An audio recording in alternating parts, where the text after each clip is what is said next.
एक दे मगर सी चोखे लगे जान बचावन दे लई भज्जा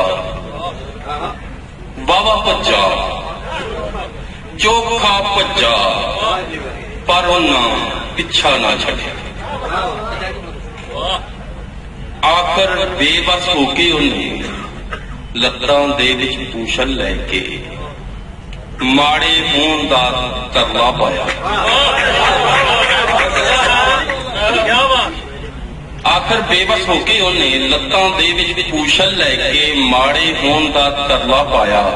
सारे उन्नू छड्ड के टुर गए पर जे उत्थे कुत्तियां दी थां बंदे हुंदे।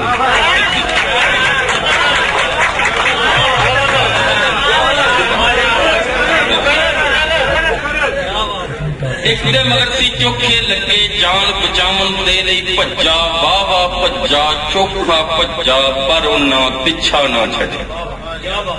आखिर बेबस होके उन्हें लत्तां दे विच पूछल लैके माड़े होण दा तरला पाया।